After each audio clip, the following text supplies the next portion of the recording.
Hey guys, welcome to Smart Studies, welcome to class 11 Physics and आज हम पढ़ने वाले हैं मोशन इन अ प्लेन का एक बहुत ही इम्पोर्टेंट पार्ट जिसका नाम है वेक्टर्स।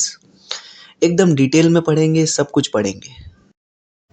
इस चैप्टर में आगे बढ़ने से पहले, क्योंकि हमने इस चैप्टर का इंट्रोडक्शन देख लिया है, अब हम कुछ बेसिक टर्म्स का मतलब समझ लेते हैं, क्योंकि इस चैप्टर में इनका बहुत यूज़ होगा। ठीक है, और कहीं ना कहीं बहुत सारे ऐसे लोग होते हैं जिनको नहीं पता होता है इन चीज़ों के बारे में, तो हम एक बार डिस्कस कर लेते हैं। ठीक है, फटाफट से जल्दी जल्दी बता देता हूँ ताकि आपको चैप्टर में आगे प्रॉब्लम ना आए। ठीक है, सबसे पहले दो तरह की क्वांटिटीज़ होती है हमारे पास, एक होती है स्केलर क्वांटिटी, एक होती है वेक्टर क्वांटिटी। ठीक है, तो इसको हम बोलते हैं स्केलर क्वांटिटी, ये होती है स्केलर क्वांटिटी।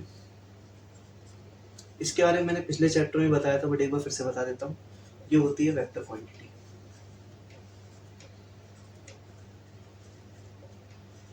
सबसे पहले मैं अगर बात करूँ स्केलर क्वांटिटी की, ठीक है, तो ये वो क्वांटिटीज होती है जिनके पास मैग्नीट्यूड होता है, has only magnitude. Main difference तो ये कि इनके पास सिर्फ मैग्नीट्यूड होता है, इनके पास कोई भी डायरेक्शन नहीं होती है। ठीक है, इनके पास सिर्फ मैग्नीट्यूड होता है। और इसको हम, ये जो वेक्टर्स होते हैं इनके पास क्या होता है, इनके पास हैज मैग्नीट्यूड, इनके पास अपना एक मैग्नीट्यूड भी होता है, एज वेल एज डायरेक्शन। इनके पास अपना मैग्नीट्यूड भी होता है और इनके पास अपनी डायरेक्शन भी होती है। ठीक है, बाकी कभी भी हमारे सामने स्केलर क्वांटिटी आए, ठीक है, स्केलर क्वांटिटी जैसे कि हो गया मास। ठीक है, जैसे मास हो गया, तो कभी हम 1 kg में 1 kg डायरेक्टली जोड़ के दो आंसर लिख सकते हैं। ठीक है, बट वही वेक्टर क्वांटिटी में फोर्स हो गया। ठीक है, अब कभी हम फोर्स को डायरेक्टली जोड़ के आंसर नहीं बता सकते कि 2 न्यूटन का फोर्स 2 न्यूटन का फोर्स जोड़ के 4 न्यूटन का हो गया, हम ऐसा नहीं बोल सकते, क्योंकि फोर्सेस की डायरेक्शंस मैटर करती हैं। अगर एक फोर्स इधर लगी 2 न्यूटन की, ठीक है, और दूसरी फोर्स भी इधर लग गई 2 न्यूटन की, तो आंसर आ जाएगा 4 न्यूटन। ठीक है, अगर एक फोर्स इधर लग गई 2 न्यूटन की और दूसरी फोर्स इसके जस्ट अपोजिट 2 न्यूटन की लग गई, तो आंसर आ जाएगा 0 न्यूटन, नेट फोर्स 0 हो जाएगा। ठीक है, तो हम ऐसा बोल सकते हैं कि यार कहीं ना कहीं जो हमारे वेक्टर्स होते हैं, ठीक है, ये सिंपल एडिशन फॉलो नहीं करते, बट स्केलर्स में डायरेक्ट एडिशन हो जाता है। ठीक है, पहले मैं इसका एग्जांपल दे देता हूँ। स्केलर क्वांटिटी का एग्जांपल हम ऐसा लिख सकते हैं, इसका एग्जांपल होता है मास, टाइम। इसका एग्जांपल मास और टाइम हम दे सकते हैं। ठीक है, और इसका एग्जांपल हम दे सकते हैं, या फिर एनर्जी भी दे सकते हो, वर्क दे सकते हो। ठीक है, एनर्जी दे सकते हो। ठीक है, और बाकी जो हमारा, ठीक है, जो हमारे वेक्टर्स होते हैं इनका एग्जांपल, सबसे मस्त एग्जांपल इनका फोर्स होता है। दूसरा आप इसका एग्जांपल टॉर्क दे सकते हो। टॉर्क वगैरह क्या होता है ये हम बाद में देखेंगे, आपको अभी के लिए फोर्स पता होना चाहिए। मास तो आपको पता ही होगा, टाइम आपको पता ही होगा, एनर्जी आपको पता ही होगा। ठीक है, जैसे मास में हम 1 kg और 1 kg को जोड़ सकते हैं, तो आंसर कितना आएगा, 2 kg। ठीक है, टाइम में हम 1 सेकंड को 1 सेकंड के साथ जोड़ सकते हैं, तो आंसर कितना आएगा, 2 सेकंड। एनर्जी में हम 1 जूल को 1 जूल के साथ जोड़ सकते हैं, आंसर कितना आएगा, 2 जूल। यहाँ पर आप मेरे से पूछ रहे हो कि इनकी डायरेक्शन बताओगी, 1 किलोग्राम कौन सी डायरेक्शन है, 1 किलोग्राम की कौन सी डायरेक्शन है। डायरेक्शन यहाँ पे मैटर करती नहीं है। या आप टाइम में पूछ रहे हो कि कौन सी डायरेक्शन है, नहीं, क्योंकि यहाँ पर डायरेक्शन मैटर करती नहीं है, तो इनका मैग्नीट्यूड ही काफ़ी होता है, इसलिए हम इनको स्केलर क्वांटिटी बोलते हैं। ठीक है, बट यहाँ पर अगर मैं फोर्स का एग्जाम्पल लूँ, जैसा मैंने अभी समझाया था, ठीक है, मान लो यहाँ पर एक बॉडी है जो कि मास m की है, यहाँ पर इस तरीके से रखी हुई है। ठीक है, मैंने इस पर इधर की तरफ फोर्स लगाया 2 न्यूटन का। ठीक है, और मैंने दूसरा फोर्स भी इधर की तरफ लगा दिया 2 न्यूटन का, तो इस बॉडी पे नेट फोर्स कितना आ गया, मैं अगर नेट फोर्स लिखूँ, ठीक है, एफ नेट का मतलब नेट फोर्स। ठीक है, तो अगर मैं इस पर नेट फोर्स लिखूँ तो वो कितना आ जाएगा, दो इधर, फील करो, ये बॉडी 4 न्यूटन से आगे जाएगी, तो नेट फोर्स आ जाएगा 4 न्यूटन का। ठीक है, वही मैंने इस बॉडी में क्या किया, ठीक है, वही मैंने दूसरा एग्जाम्पल लिया। दूसरे एग्जाम्पल में मैंने यहाँ पे मास m रख दिया, इस पर 2 न्यूटन का फोर्स इधर लगाया, और फिर दूसरा मैंने क्या किया, 2 न्यूटन का फोर्स ही इधर लगा दिया। तो आप सिंपल फील कर पा रहे होगे कि ये कोई मास है। ठीक है, इस पे मैंने 2 न्यूटन का फोर्स इधर लगाया, ठीक है, और मैंने 2 न्यूटन का फोर्स इधर लगा दिया, तो इस बॉडी पे नेट फोर्स कितना हो गया, 0 हो गया। अगर मैंने 2 न्यूटन का फोर्स इधर लगाया होता और 2 न्यूटन का फोर्स इधर लगा दिया होता, तो दोनों ऐड हो जाते, तो यहाँ पर नेट फोर्स कितना आ गया, 0 न्यूटन। तो हम डायरेक्टली ऐसा बोल सकते हैं कि यार यहाँ पे हम लोग डायरेक्टली एडिशन करके 2 + 2 4 नहीं लिख सकते हैं, हमें यहाँ पे डायरेक्शन को भी देखना पड़ेगा, हमें यहाँ पे डायरेक्शन को भी तवज्जो देनी पड़ेगी। ठीक है, एक एग्जाम्पल और लेते हैं, चलो अभी के लिए इतना ही काफ़ी है। ठीक है, इसलिए यहाँ पर डायरेक्शन बहुत ज़्यादा मैटर करती है। ठीक है, क्योंकि यहाँ पर हम ऐसा बोल सकते हैं वेक्टर्स वाले केस में स्पेशली, वेक्टर के कुछ लॉस फॉलो होते हैं, इसलिए यहाँ पे डायरेक्शन मैटर करती है, ठीक है। अभी बताता हूँ। यहाँ पर एक इम्पोर्टेंट बात है कि हम इनको डायरेक्टली ऐड कर सकते हैं, जो मैंने अभी करके दिखाया, ठीक है। इनको हम लोग डायरेक्टली एडिशन या सब्ट्रैक्शन कर सकते हैं,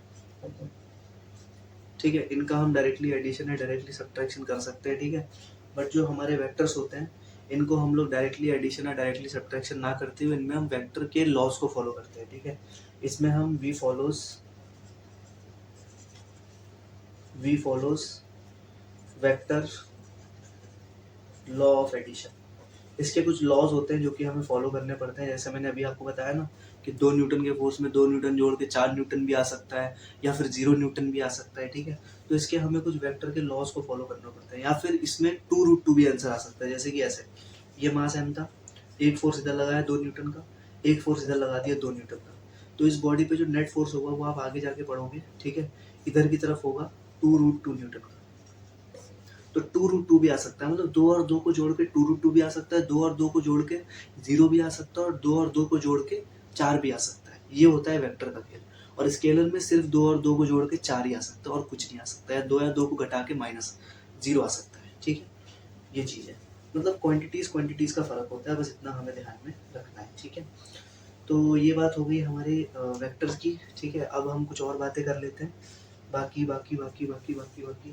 और आई थिंक वेक्टर और स्केलर में इतना ही इंपॉर्टेंट बात है। अब हम चलते हैं अगले टॉपिक पे, ठीक है, कि वेक्टर के क्या क्या लॉज होते हैं, क्या क्या उनका सिग्निफिकेंस होता है, उसके बारे में एक बार जान लेते हैं।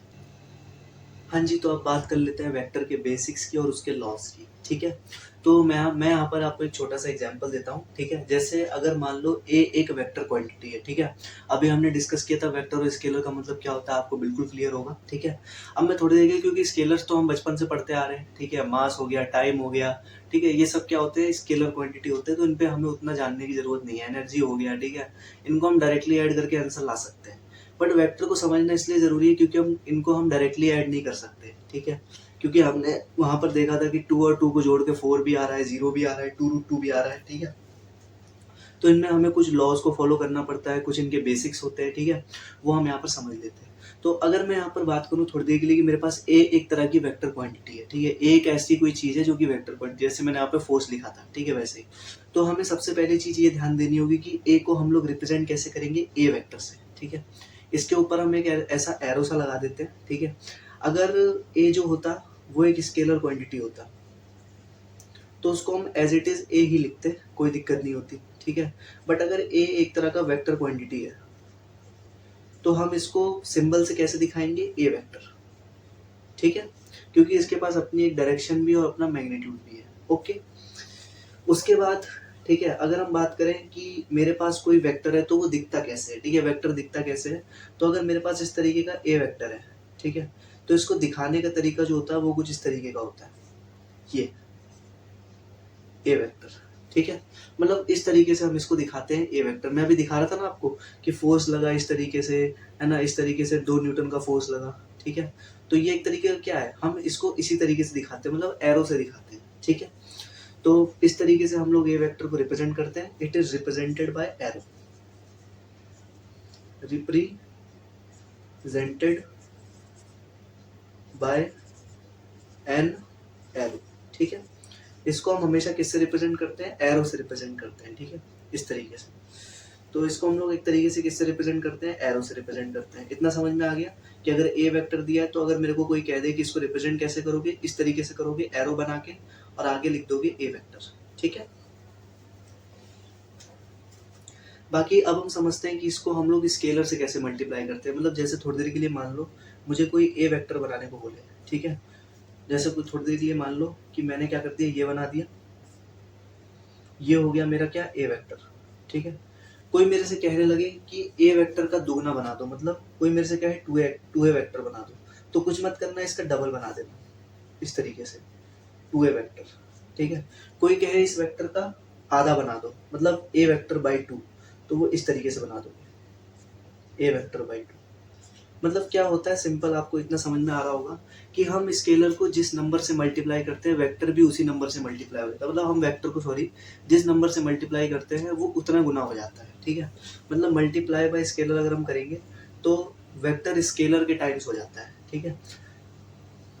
जैसे कोई कहे हमें बना दो ए वेक्टर बाई 3, तो वो इससे भी छोटा हो जाएगा, ए वेक्टर अपॉन 3, क्योंकि डिनोमिनेटर में वैल्यू बढ़ती जा रही तो ओवरऑल वैल्यू घटती जाएगी, ठीक है।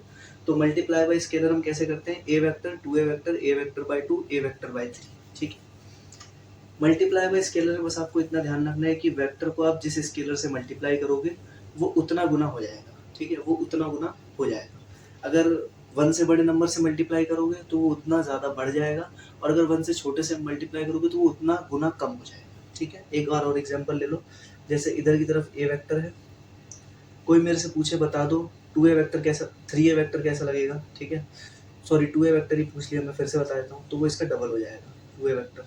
कोई पूछे 3a वेक्टर बता दो तो वो इसका भी हो जाएगा 3a वेक्टर, ठीक है। कोई पूछे a वेक्टर बाई 2 बता दो तो वो इसका आधा हो जाएगा a वेक्टर बाई 2, ठीक है। इस तरीके से हम लोग मल्टीप्लाई बाई स्केलर करते हैं, मतलब उतना गुना हो जाएगा, और इसमें ऐसा कुछ नहीं है, ठीक है। बाकी यार आइडिया ऑफ ए कैप, ठीक है, इसको हम क्या पढ़ते हैं, इसको हम पढ़ते हैं ए कैप, और ए वेक्टर को हम कैसे पढ़ते हैं, अगर ऐसा लिखा है तो ए वेक्टर, इसको हम ऐसे रीड करते हैं, ठीक है। मतलब ए के ऊपर अगर ऐसा मैंने लगा दिया कुछ, ठीक है, तो हम इसको रीड करेंगे ए कैप, और अगर ए के ऊपर ऐसा डंडा सा लगा दिया, ठीक है, एरो सा बना दिया, तो हम इसको पढ़ेंगे ए वेक्टर, जो कि मैं इतनी देर से बोल भी रहा हूँ, ठीक है। बाकी उसके बाद अगर हम बात करें ए कैप का क्या मतलब होता है, ठीक है, उस पर भी ऊपर एक बार चर्चा कर लेते हैं कि what is the meaning of A cap, ठीक है। बहुत आसान है यार, मतलब वेक्टर तो बहुत ही ज़्यादा आसान चीज़ है, और वैसे मुझे ये चीज़ पढ़ानी नहीं थी, बट मेरा मन किया कि चलो कुछ लोगों को बेसिक्स भी नहीं पता होंगे, उनको एक बार बता देते हैं, ताकि उनको आगे चैप्टर में दिक्कत ना आए, ठीक है।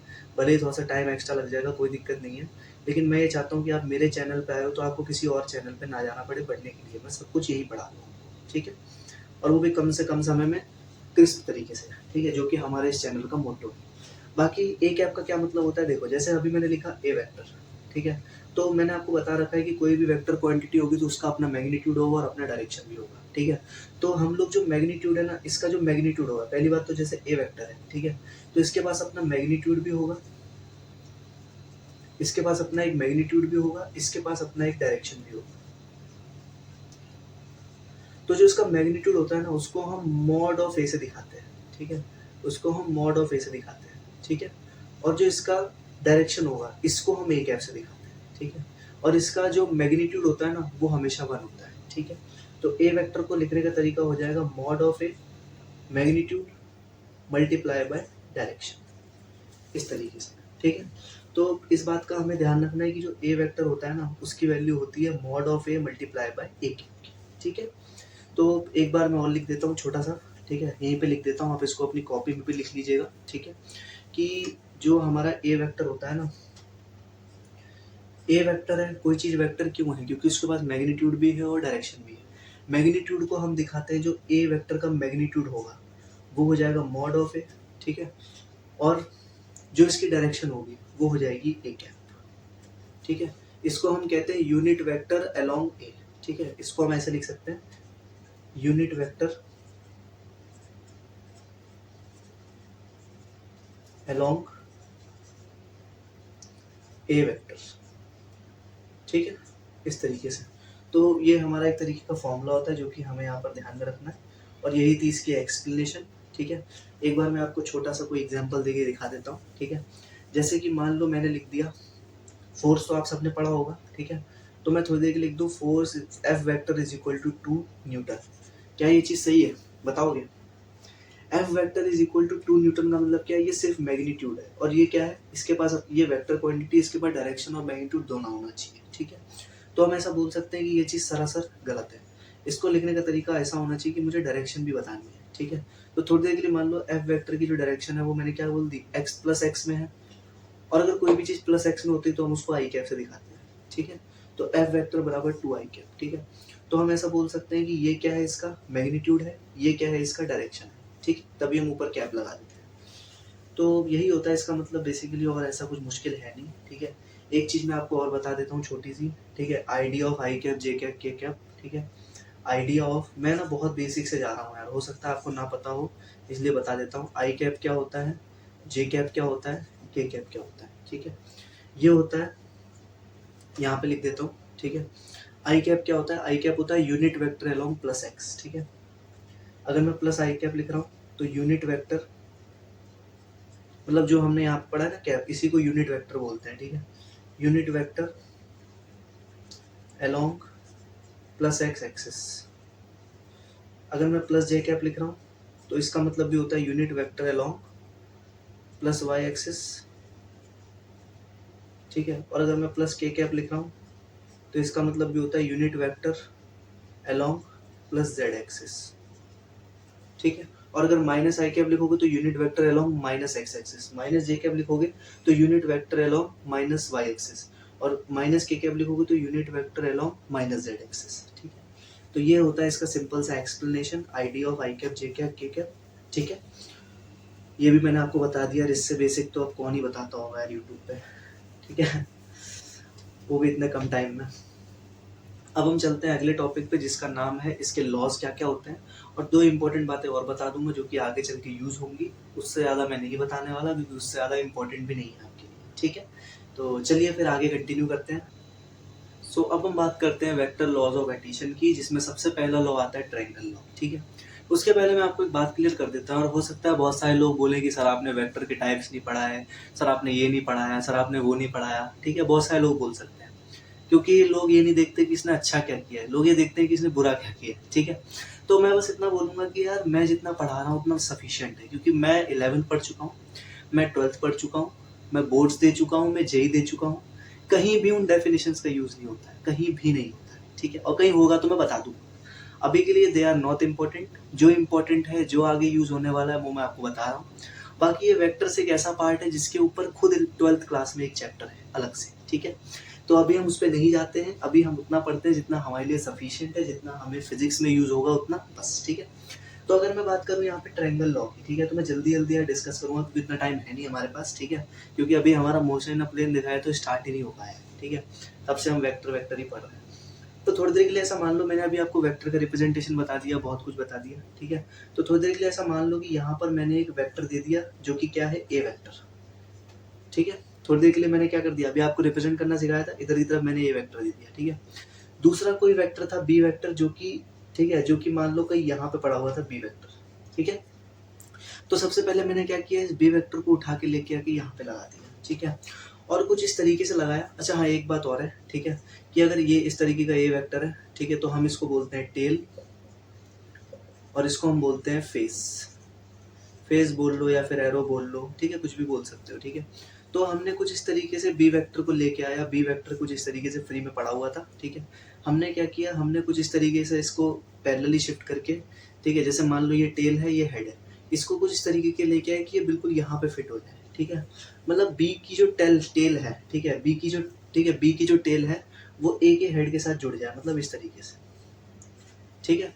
मतलब ये जो होता है, मेरे को याद आ गया, इसको बोलते हैं हम टेल और इसको बोलते हैं हम लोग हेड, ठीक है, अगर ये ए वेक्टर है तो, ठीक है। तो हमने कुछ इस तरीके से जोड़ा कि बी की जो टेल है वो ए के हेड के साथ जुड़ जाए, और हमें हमेशा इसी तरीके से जोड़ना है, ठीक है। तो फाइनली अगर कोई हमसे पूछे कि इन दोनों का रिजल्टेंट वेक्टर बता दो, इन दोनों का नेट रिजल्ट बताओ, ठीक है, तो हमेशा ध्यान रखना नेट रिजल्ट कुछ इस तरीके से आता है, ये, ठीक है। नेट रिजल्ट हमारा कुछ इस तरीके से आएगा सी वेक्टर, ठीक है। और सी वेक्टर को हम लोग डिफाइन करेंगे कुछ इस तरीके से, ठीक है, ये इस तरीके से जुड़ गया, ठीक है। सी वेक्टर को हम लोग डिफाइन करेंगे, c vector will be equal to a vector plus b vector, ठीक है। मतलब ए vector plus b vector is equal to c vector, ठीक है। लेकिन यहाँ पर आपको एक चीज ध्यान रखनी है, इसका नोटेशन ध्यान रखना है, ठीक है, कि ए के हेड से बी की टेल ही ज्वाइन होनी चाहिए। अगर ए के हेड से बी का हेड ज्वाइन हो गया ना तो ये रिजल्ट नहीं आएगा। ए के हेड से बी की टेल ज्वाइन होनी चाहिए, और फिर जो रिजल्टेंट आया ना उसकी टेल ए की टेल से ज्वाइन होनी चाहिए, और उसका जो हेड है वो बी के हेड के साथ ज्वाइन होना चाहिए, ठीक है। दिस इज आवर आंसर, ठीक है। उसके बाद एक इंपॉर्टेंट बात आती है, हाँ, इसी को हम लोग ट्रायंगल लॉ बोलते हैं। जो ट्रायंगल लॉ होता है वो यही होता है कि a vector plus b vector will be equal to resultant c vector, अगर कुछ इस तरीके से हमने नोटेशंस में लगाया है तो, ठीक है। उसके बाद एक चीज और आती है हमारे सामने, ठीक है, एक और लॉ आता है बेसिकली, फटाफट से उसको देखते हैं, क्लियर करते हैं, टाइम ज़्यादा है नहीं हमारे पास, ठीक है। वो होता है पैरेललोग्राम लॉ। पैरेललो नाम कैसा है इसका, पैरेललोग्राम लॉ, ठीक है। पैरेललोग्राम लॉ भी मतलब बिल्कुल ऐसा ही होता है, ये वैसे उतना इंपॉर्टेंट नहीं है, आपका ट्रायंगल लॉ ही ज्यादातर लगता है, ठीक है। पैरेललोग्राम लॉ, ट्रायंगल लॉ भी उतना नहीं लगता है यार, ठीक है, ये सब टाइप है पैरेललोग्राम लॉ पे, ये भी उतना इंपॉर्टेंट नहीं है, बस एक बार देख लीजिए, ठीक है। मान लो इधर की तरफ आपको कोई ए वेक्टर दे रखा है, इसके ना अपने अपने नोटेशन है कि कौन कैसे दे रखा है, ये बहुत ज्यादा इंपॉर्टेंट है ट्रायंगल में भी और पैरेललोग्राम में भी, ठीक है। मान लो इधर की तरफ ए वेक्टर दे रखा है, ठीक है, और इधर की तरफ आपको, अरे यार ये लाइन क्यों टेढ़ी हो जाती है, एक तो मेरे पास कोई स्मार्ट बोर्ड भी नहीं है कि बिल्कुल सीधी लाइन आ जाए, कोई बात नहीं, ठीक है। इधर की तरफ हो जाएगा बी वेक्टर, ठीक है। तो अगर हमें कभी कुछ इस तरीके का नोटेशन दे रखा है, ठीक है, एक वेक्टर इधर दे रखा है ए वेक्टर, और एक वेक्टर हमें ऊपर दे रखा है बी वेक्टर, ठीक है, और कुछ इस तरीके से मैंने यहाँ पर इनको ऐसे ज्वाइन कर दिया, पैरेललोग्राम टाइप बना दिया, ठीक है। तो इनका एक रिजल्टेंट इधर की तरफ आएगा जिसको मैं बोल दूँ सी वेक्टर, ठीक है, और एक रिजल्टेंट इनका इधर की तरफ आएगा, ये ज्वाइंट है ऐसे, ठीक है, इसको मैंने बोल दिया डी वेक्टर, ठीक है। तो हमें इस बात का ध्यान रखना है, ओके, इस बात का ध्यान रखना कि जो सी वेक्टर की वैल्यू होती है वो ए वेक्टर प्लस बी वेक्टर हो जाती है, और अगर कोई पूछे डी वेक्टर की वैल्यू बता दो तो वो हो जाएगी इन दोनों का डिवीजन, ठीक है, a vector minus B vector. अभी इसका एक्सप्लेनेशन पे हम नहीं जा रहे हैं क्योंकि उस पर अगर हम गए तो टाइम और लग जाएगा, हमारे पास ज़्यादा टाइम है नहीं, पहले ही हमारा बहुत सारा टाइम जा चुका है वेक्टर्स में, ठीक है। तो अभी के लिए मैं बस इतना बोलूंगा कि आप इतना ध्यान रखना कि अगर इधर की तरफ ए वेक्टर दे रखा है, इधर की तरफ बी वेक्टर दे रखा है, तो इन दोनों का एक रिजल्टेंट इधर की तरफ आएगा सी वेक्टर, जो कि मिलता है a vector plus b vector से, और इधर की तरफ से आएगा एक और रिजल्टेंट डी वेक्टर, जो कि हमको मिलेगा इन दोनों के सब्ट्रैक्शन से ए वेक्टर माइनस बी वेक्टर से, ठीक है। मतलब एक डायगोनल हमको मिलती है a vector plus b vector से, और एक डायगोनल हमको मिलती है a vector minus B vector से, ठीक है। तो ये था हमारा पैरेललोग्राम लॉ, ठीक है, बस इतना ध्यान रखना है, इतना ही काफ़ी है और इतना ही इम्पोर्टेंट है, ठीक है। अब हम चलते हैं अगले अगले टॉपिक पे। लॉ तो ये दो ही हैं बेसिकली, ठीक है। एक टॉपिक और होता है एंगल बिटवीन वेक्टर्स। आज आपका वेक्टर्स ना मैं बिल्कुल स्ट्रॉन्ग करके जाऊंगा, ठीक है। एक होता है एंगल बिटवीन वेक्टर्स, थोड़ी देर के लिए आते हैं जो हमने अभी ट्रायंगल लॉ पढ़ा था उसके ऊपर, ठीक है। हमने पढ़ा था कि इधर की तरफ ए वेक्टर है और फिर इधर की तरफ बी वेक्टर हो गया, ठीक है, और फिर फाइनली इधर की तरफ से हमको सी वेक्टर मिल गया, ठीक है। ये हमने ट्रायंगल लॉ में पढ़ा था, ठीक है।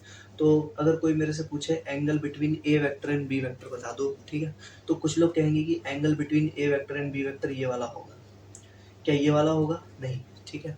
Angle between A vector and B vector वो होता है दो वेक्टर्स के बीच का एंगल जो होता है वो होता है या तो उन दोनों के बीच की टेल का एंगल या तो उन दोनों के बीच के हेड का एंगल। कभी भी ऐसा नहीं हो सकता कि एक का हेड है दूसरे की टेल है उनके बीच का एंगल वेक्टर्स के बीच का एंगल होगा, नहीं, ठीक है। तो हमें हमेशा ध्यान रखना है, ठीक है, कि अगर कभी हमसे पूछ रहा है कि ए वेक्टर इधर है, बी वेक्टर इधर है, इन दोनों के बीच का एंगल थीटा, क्या ये एंगल बिटवीन द वेक्टर होगा? नहीं, ठीक है। इसके लिए हमें एंगल निकालने के लिए हमें क्या करना पड़ेगा, इसको थोड़ा सा आगे शिफ्ट करना पड़ेगा, ठीक है। ए वाले वेक्टर को थोड़ा सा आगे शिफ्ट करना पड़ेगा, बी को हम ऐसे ही रहने देंगे,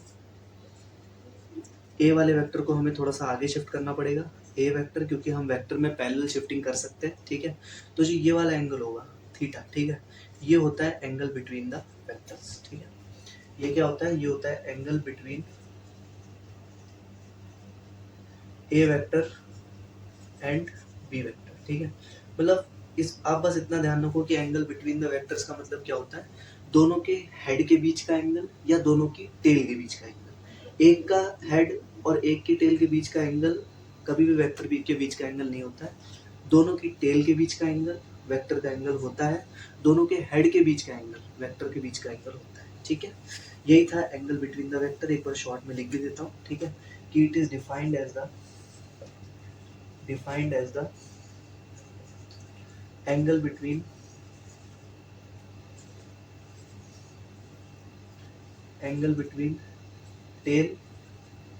टेल्स या फिर टेल, बस टेल ही आप ध्यान रखो, हेड रहने दो, ठीक है, between the tails of vectors, ठीक है, बस इतना ध्यान रखो। यहीं से हमारा एंगल बिटवीन द वेक्टर भी समाप्त हुआ, ठीक है। अब मैं एक बार वेक्टर का रिजल्टेंट आपको बता देता हूँ, ठीक है, फिर हम चलते हैं अगले टॉपिक पे। जैसे मान लो कभी यहाँ पर ए वेक्टर दे रखा है, ठीक है, और मान लो यहाँ पर आपको कभी बी वेक्टर दे दिया, ठीक है, और इन दोनों के बीच का एंगल थोड़ी देर के लिए थीटा है, ठीक है, और यही क्या है, दोनों के बीच का एंगल बिटवीन द वेक्टर है, ठीक है। तो कोई हमसे पूछे मान लो इन दोनों का जो रिजल्टेंट है वो कुछ इस तरीके से आ रहा है सी वेक्टर, ठीक है। तो कोई हमसे पूछे बता दो मॉड ऑफ सी वेक्टर कितना होगा, तो मतलब इसका रिजल्टेंट कितना होगा, मैग्नीट्यूड कितना होगा इसका, ठीक है। तो वो होता है under root of A square plus B square plus 2ab cos theta, ठीक है। तो बस इस बात का तुम्हें यहाँ पर ध्यान में रखना है, ठीक है, कि दो वेक्टर्स के बीच का एंगल अगर थीटा है तो जो उनका रिजल्टेंट आएगा उसका मैग्नीट्यूड कितना होगा, under root of A square plus B square plus 2ab cos theta, ठीक है। जहाँ पे ए बी, ठीक है, ए और बी जो है वो मैग्नीट्यूड है, ठीक है, मैग्नीट्यूड है ए वेक्टर और बी वेक्टर के, और थीटा उनके बीच का एंगल है। लिख देता हूँ कि मॉड ऑफ सी वेक्टर क्या है, मॉड ऑफ सी वेक्टर है मैग्नीट्यूड ऑफ, मैंने बताया था ना वेक्टर की मैग्नीट्यूड और डायरेक्शन दोनों होती है, तो mod of C vector magnitude of C vector है जो कि रिजल्टेंट है, ठीक है। और ए क्या है, मैग्नीट्यूड ऑफ ए वेक्टर, और बी क्या है, मैग्नीट्यूड ऑफ बी वेक्टर, और थीटा क्या है, थीटा है दोनों के बीच का angle, angle between A vector and B vector, ठीक है। तो आई थिंक इतना ही पार्ट इम्पोर्टेंट है आपके लिए वेक्टर्स में, ठीक है। एक छोटा सा पार्ट और है वो और मैं डिस्कस कर देता हूँ, फिर हम वेक्टर को करते हैं समाप्त, फिर हम चलते हैं अपने रियल चैप्टर पे जिसका नाम है मोशन इन अ प्लेन, ठीक है। तो अभी हम फटाफट से एक चीज़ और पढ़ लेते हैं, डॉट प्रोडक्ट और क्रॉस प्रोडक्ट क्या होता है, ठीक है। आई थिंक आपका बढ़िया रिवीजन हो रहा होगा, और अगर आप पहली बार भी पढ़ रहे हैं तो भी आपको अच्छे से समझ में आ रहा होगा, ठीक है। अब हम बात कर लेते हैं किसकी, डॉट प्रोडक्ट की।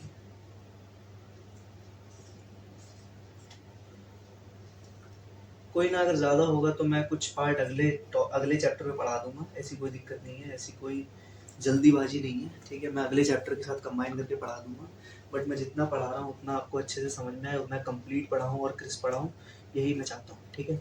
अब हम बात कर लेते हैं किसकी, डॉट प्रोडक्ट की। Let's talk about dot product, ठीक है। तो अगर मैं यहाँ पर डॉट प्रोडक्ट की बात करूँ, ठीक है, तो डॉट प्रोडक्ट का मतलब क्या होता है, पहली बात डॉट प्रोडक्ट किसी भी दो वेक्टर्स का लिया जाता है, ठीक है।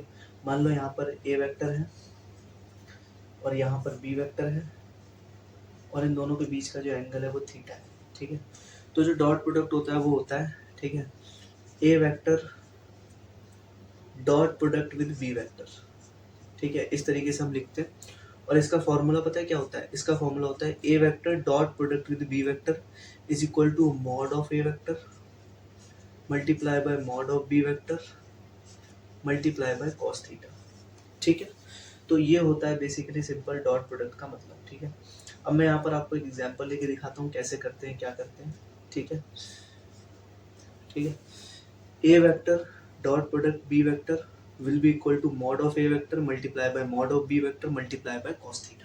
थीटा इन दोनों के बीच का एंगल है, मॉड ऑफ ए वेक्टर मतलब ए वेक्टर का magnitude, mod of B vector का मतलब बी वेक्टर का मैग्नीट्यूड, और ए डॉट बी होता है dot product between A vector and B vector, ठीक है। तो अब हम यहाँ पे फटाफट से बात कर लेते हैं, आई थिंक ये फॉर्मूला आपको एकदम क्लियर होगा, ठीक है। अब हम यहाँ पे फटाफट से एक छोटे से क्वेश्चन की बात कर लेते हैं, ठीक है, ठीक है, कि अगर मैंने यहाँ पर एक क्वेश्चन, एक ही क्वेश्चन लेंगे क्योंकि छोटा सा, इतने में आपको समझ में आ जाएगा। ए वेक्टर मैंने थोड़ी देर के लिए बोल दिया 3i cap plus 2j cap, और बी वेक्टर मैंने आपको यहाँ पर थोड़ी देर के लिए दे दिया 2i cap plus 9j cap, ठीक है। और मैंने पूछ लिया कि find angle between A vector and B vector, तो आप कैसे निकालेंगे, ठीक है।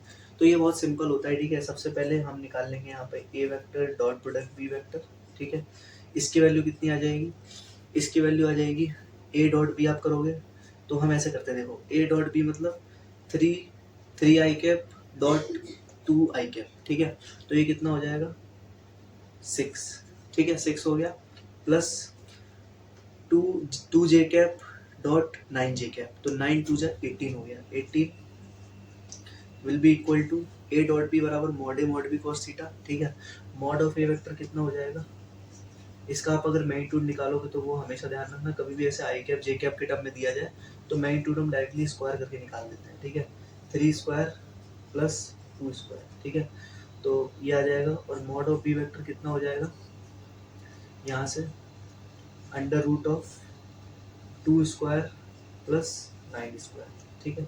तो इसकी वैल्यू कितनी आ जाएगी यहाँ से, 9, 9 और 4 को ऐड कर दिया 13, रूट 13 आ गया, ठीक है, रूट 13 आ गया।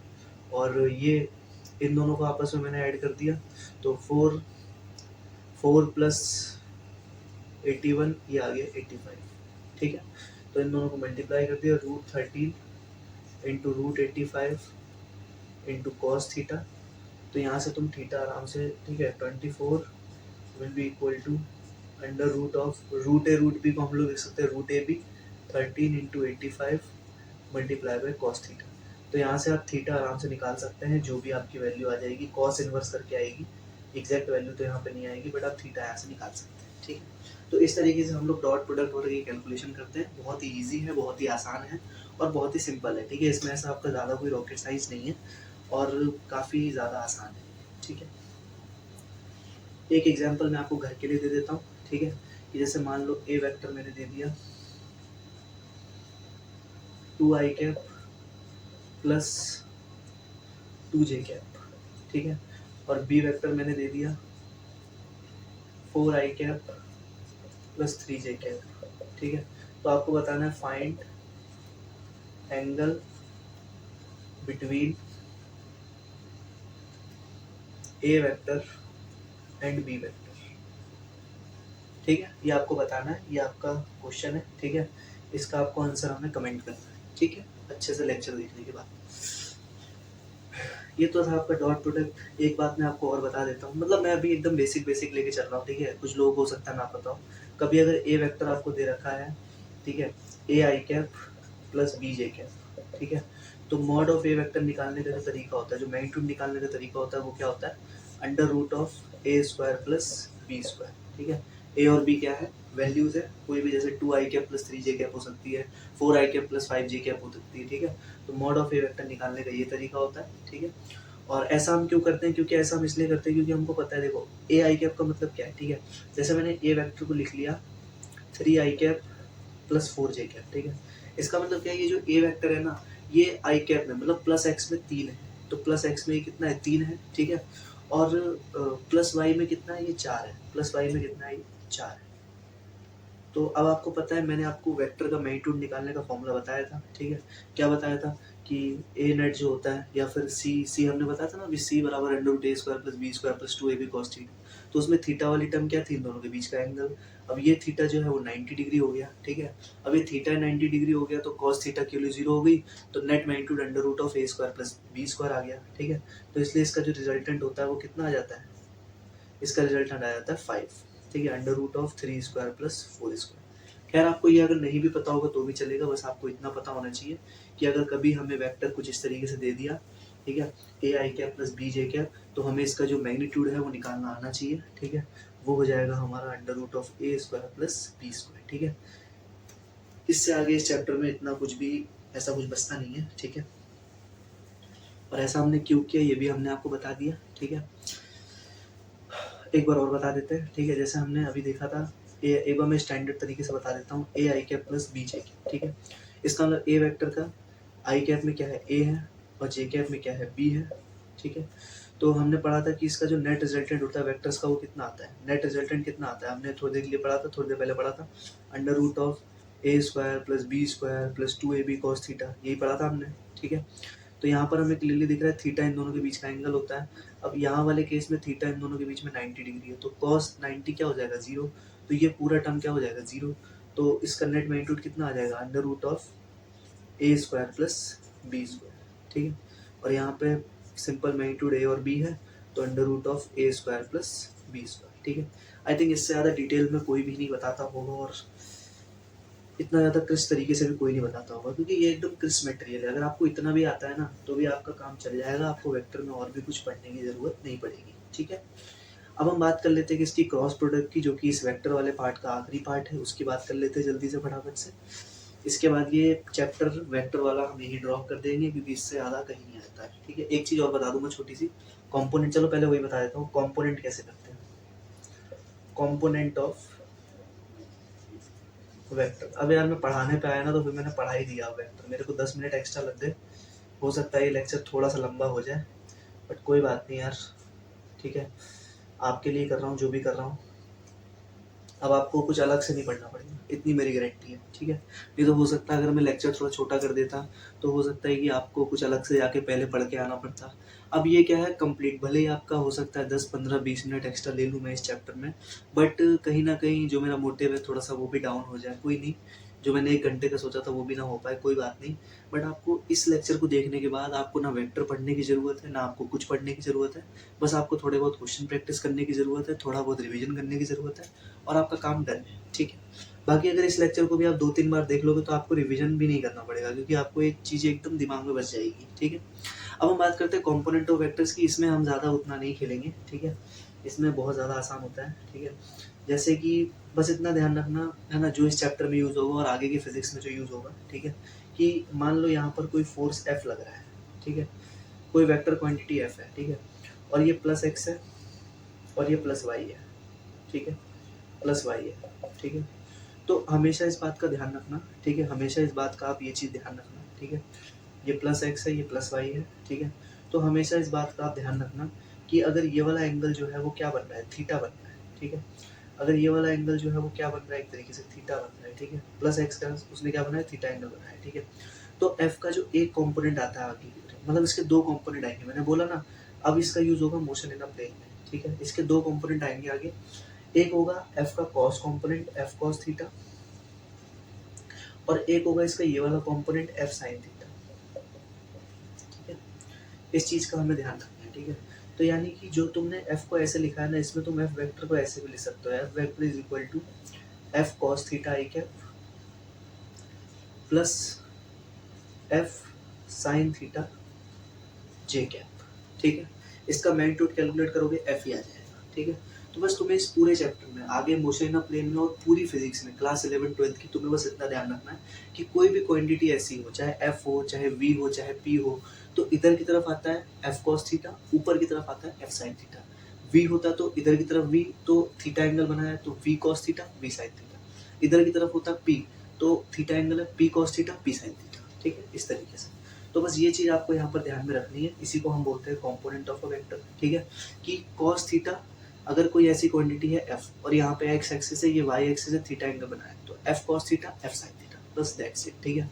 जो हमें मोशन इन प्लेन में प्रोजेक्टाइल में इस्तेमाल होगा, मैंने भी थोड़ी देर पहले आपको एग्जांपल दिया था। तो इधर की तरफ अगर v होगा, ठीक है, और मान लो इसने यहाँ पर थीटा एंगल बनाया है, ठीक है, और ये हमारी प्लस x है और ये हमारी प्लस y है, ठीक है। तो हम ऐसा बोल सकते हैं कि इसका एक कंपोनेंट आएगा आगे v cos थीटा और एक कंपोनेंट आएगा आगे v sin थीटा, ठीक है। v sin थीटा इसको ऊपर लेके जाएगा, प्लस y में मोशन कराएगा, और v cos थीटा इसको प्लस x में मोशन कराएगा, क्योंकि x में वेलोसिटी आ गई है, ठीक है। और कोई पूछे v वेक्टर लिख के दिखाओ तो वो हो जाएगा v cos थीटा आई cap plus v sin theta जे कैप, ठीक है। बस यार इतना ही है, इतना ही है जो भी था, ठीक है। अब मैं एक बार फटाफट से क्रॉस प्रोडक्ट और बता देता हूँ, ठीक है। क्रॉस प्रोडक्ट बताऊं या रहने दूं यार, क्रॉस प्रोडक्ट बताऊं कि रहने दूं, चलो बता ही देता हूँ, एक साथ सब बता देता हूँ, ठीक है। उसके पहले एक चीज और ध्यान रखना, अभी हमने डॉट प्रोडक्ट पढ़ा था ना, तो आई डॉट आई बताओ कितना होगा, आई डॉट आई कितना होगा, आई डॉट आई मतलब mod of i multiply by cos theta, इन दोनों के बीच का एंगल, इन दोनों के बीच का एंगल 0 डिग्री या 1, तो आई डॉट आई हमेशा 1 होता है, ठीक है। तो ये सब चीज़ें तो अब आप आराम से निकाल ही लोगे, क्योंकि मैंने आपको फॉर्मूला बता दिया, ठीक है। आई डॉट आई हमेशा 1 होता है। कोई पूछे आई डॉट जे बता दो, तो simple, mod of I 1, mod of J 1, cos theta, I cap इधर, जे कैप इधर, दोनों के बीच का एंगल 90 डिग्री। तो इसका मतलब क्या है, इसका मतलब इसकी वैल्यू हो जाएगी 0, ठीक है। मतलब आई डॉट के ये भी 0, ठीक है। जे डॉट जे ये हमेशा 1, जे डॉट के हमेशा 0, ठीक है। क्यों होगा अब आप खुद को एक्सप्लेन आराम से कर सकते हो, इसमें ऐसी कोई दिक्कत नहीं है, ठीक है। बाकी जे डॉट आई ये भी हमेशा 0, ठीक है। तो बस ये था हमारा डॉट प्रोडक्ट, और कंपोनेंट वगैरह भी कैसे करते हैं वो भी मैंने आपको बता दिया, ठीक है। इतना ही पार्ट था जो कि थोड़ा सा था, ठीक है। अब मैं एक बार क्रॉस प्रोडक्ट और डिस्कस कर देता हूँ, ये वाले इस वाले पार्ट पे ज़्यादा स्ट्रेस मत देना, क्योंकि ये अभी उतना यूज़ नहीं होगा, बट तब भी आगे के लिए भी मैं आपको बता देता हूँ, ठीक है। क्रॉस प्रोडक्ट की अगर बात करी जाए,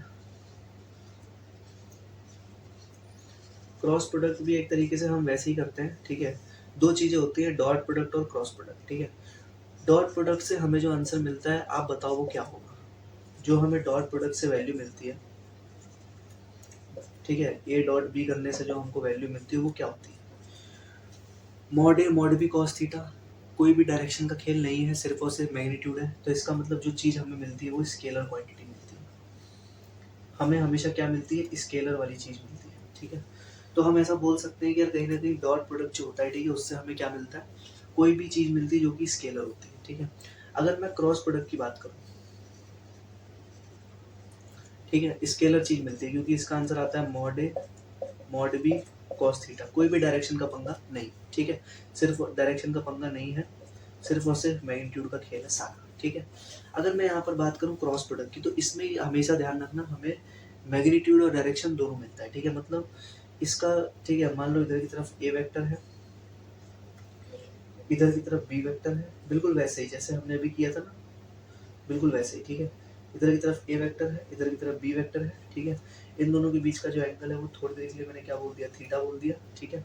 तो हम ऐसा यहाँ पर बोल सकते हैं कि अगर मैं बात करूँ, ठीक है, अगर मैं बात करूँ, इसको रिप्रेजेंट कैसे करते हैं, a vector cross product with b vector, ठीक है, ऐसे दिखाते हैं।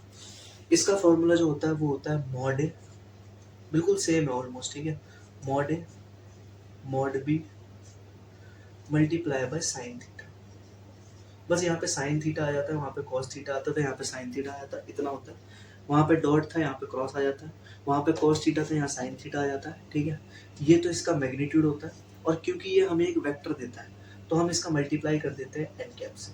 अब कोई पूछेगा ये एन कैप क्या होता है, एन कैप कुछ नहीं होता, हमें कुछ नहीं करना है, हमें अपना राइट हैंड लेना, ठीक है, राइट हैंड लेना, राइट हैंड लेना, ठीक है।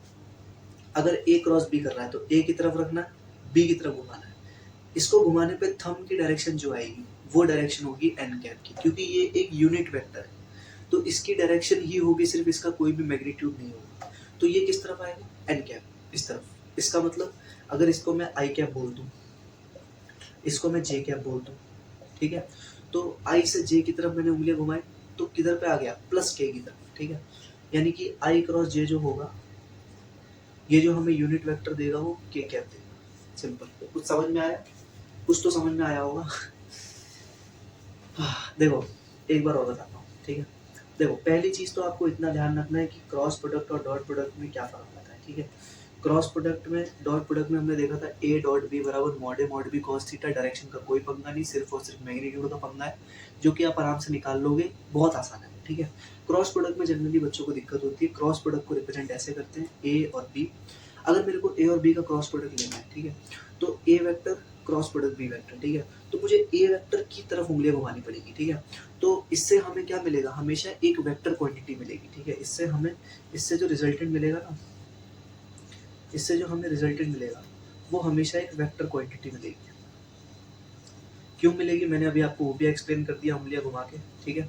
इससे हमेशा हमें क्या मिलता है, एक वेक्टर क्वांटिटी मिलती है, ठीक है। ऑलवेज हमें एक वेक्टर क्वांटिटी मिलती है, क्योंकि हम ऐसे कर रहे हैं तो इस तरफ डायरेक्शन आ रही है, तो हमेशा क्या मिल रही है, एक वेक्टर क्वांटिटी मिल रही है। किसकी वजह से, इसकी वजह से, ठीक है। बाकी इसका मैग्नीट्यूड क्या होता है, मॉड ए mod b sine theta, theta इन दोनों के बीच का एंगल होता है, ठीक है, बस।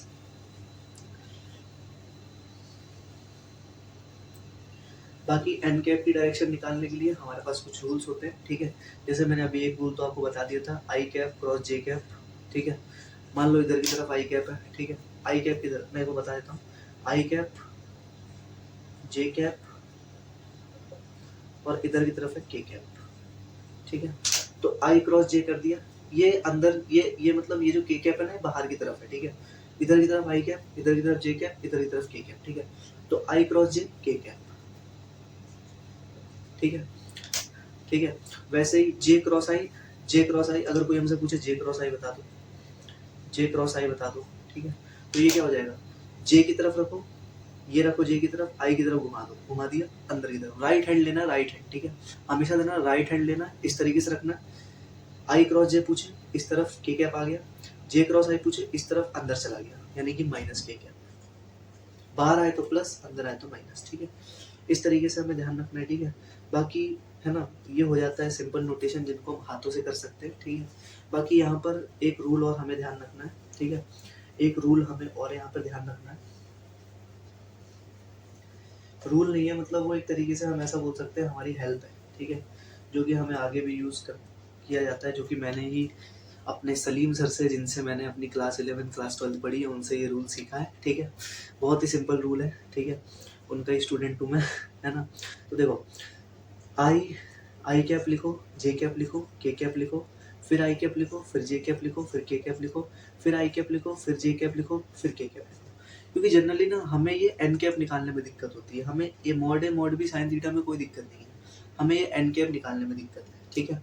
तो उसको निकालने का तरीका यही होता है, ठीक है। कैसे निकालते हैं देखो, कोई पूछे आई क्रॉस जे बता दो, आई कैप क्रॉस जे कैप, आई क्रॉस जे आगे वाला के कैप, ठीक है। आई जे के आई जे के आई जे के लिख लो, ठीक है, आई जे के आई जे के आई जे के लिख लिया, ठीक है, आई जे के आई जे के आई जे के आई जे के, ठीक है, आई क्रॉस जे के हो गया, ठीक है। कोई पूछे जे क्रॉस के बता दो, जे क्रॉस के, फिर हो गया आई कैप, ठीक है। कोई पूछे के क्रॉस आई बता दो, वो हो जाएगा जे कैप, ठीक है। इस तरीके से कोई पूछे जे क्रॉस आई बता दो, हमेशा ध्यान रखना, अगर अगर हमें आगे जाना है, अगर हम ऐसे जा रहे हैं, ठीक है, तो हमें इसको आंसर करना है, इसको आंसर करना है, इसको आंसर करना है, मतलब एज इट इज आंसर करना है। जैसे आई क्रॉस जे के क्रॉस आई जे, आई क्रॉस जे के क्रॉस जे, के क्रॉस आई जे क्रॉस के आगे आई, ठीक है। लेकिन अगर हमें पीछे आना पड़ गया तो हमें एक माइनस का मल्टीप्लाई कर देना है, ठीक है, यानी कि जे क्रॉस आई माइनस के हो जाएगा, ठीक है। कोई पूछे के कैप क्रॉस प्रोडक्ट जे कैप बताओ, ये क्या के कैप क्रॉस प्रोडक्ट जे कैप बताओ, ठीक है, कोई पूछे तो वो हो जाएगा माइनस आई कैप, ठीक है। मतलब अगर हम ऐसे जाएंगे तो हमें प्लस में आंसर देना है, अगर हम ऐसे आएंगे तो हमें माइनस में आंसर देना है, ठीक है। कोई पूछे आई कैप क्रॉस प्रोडक्ट के कैप बताओ, ठीक है, इस तरफ आई कैप क्रॉस प्रोडक्ट के कैप, तो हम लिखेंगे माइनस जे कैप से, ठीक है। तो इसी तरीके से यार हम आंसर करते हैं, बहुत ही आसान टॉपिक है, बहुत ही इजी टॉपिक है, इसी को हम बोलते हैं क्रॉस प्रोडक्ट, ठीक है। आई जे के आई जे के आई जे के से याद कर लो, ठीक है। आई कैप क्रॉस जे के कैप क्रॉस आई कैप जे कैप क्रॉस के कैप आई कैप क्रॉस जे कैप के कैप, ठीक है। इस तरीके से ये था क्रॉस प्रोडक्ट हमारा, ठीक है। इसका मैं एक सवाल करवा देता हूँ छोटा सा, और एक होमवर्क भी दे दूंगा, ठीक है। अभी तो यार हम इसको वैसे सॉल्व करने का एक और मेथड होता है क्रॉस प्रोडक्ट को, डिटर्मिनेंट्स, वो हम सीखते हैं क्लास 12th में, तो अभी मैं आपको वो नहीं बताऊंगा, ठीक है। अभी मैं आपको सिंपल बता देता हूँ। जैसे ए वेक्टर दे दिया 3 i cap plus 2 J cap, और बी वेक्टर आपको दे दिया 2 i cap plus 3 j cap, ठीक है।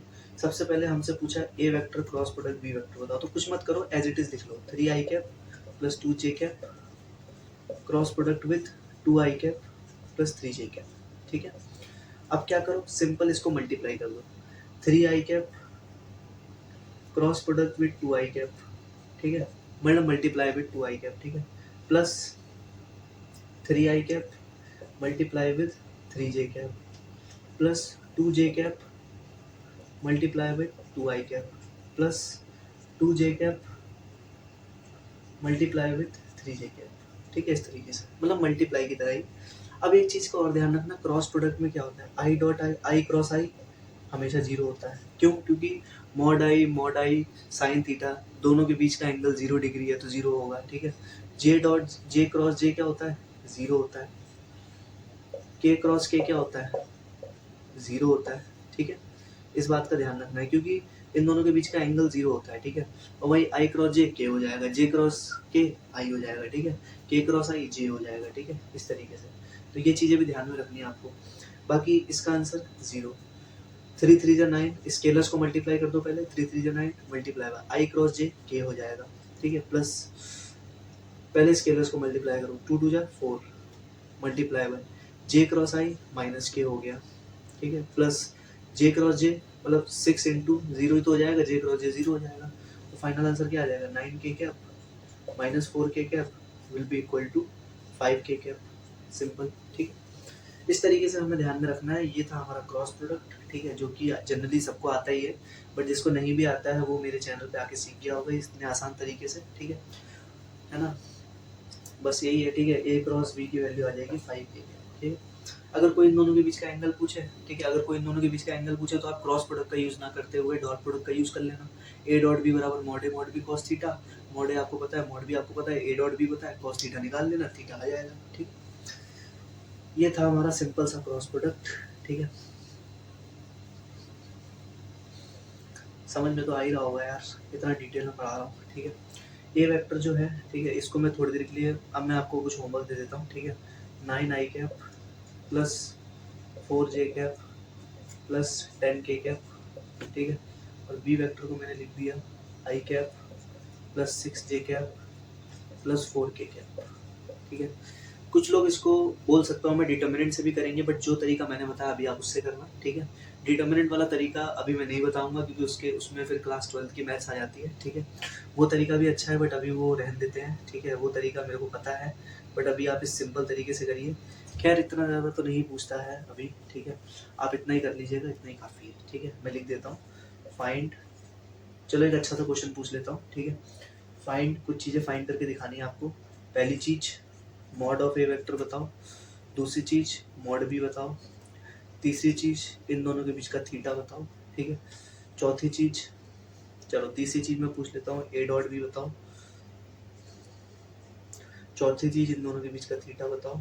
ठीक है, पांचवी चीज़ इन दोनों का क्रॉस प्रोडक्ट करके दिखाओ। ठीक है, ये क्वेश्चन आपकी पूरी समरी हो जानी चाहिए जितना मैंने आपको अभी तक पढ़ाया उसकी। ठीक है, इतना अगर आपने कर लिया अच्छे से तो आई थिंक मेरे ख्याल से सब कुछ सफिशिएंट है, सब कुछ काफ़ी है, और इससे ज़्यादा नहीं पूछा जाता है वेक्टर्स। ठीक है, बाकी फिजिक्स में आई थिंक मेरे ख्याल से इससे ज़्यादा वेक्टर नहीं पूछते हैं। ठीक है, तो आप इतना कर लीजिएगा अच्छे से, और आपका ये पूरा चैप्टर बहुत ही बढ़िया तरीके से, बहुत ही शानदार तरीके से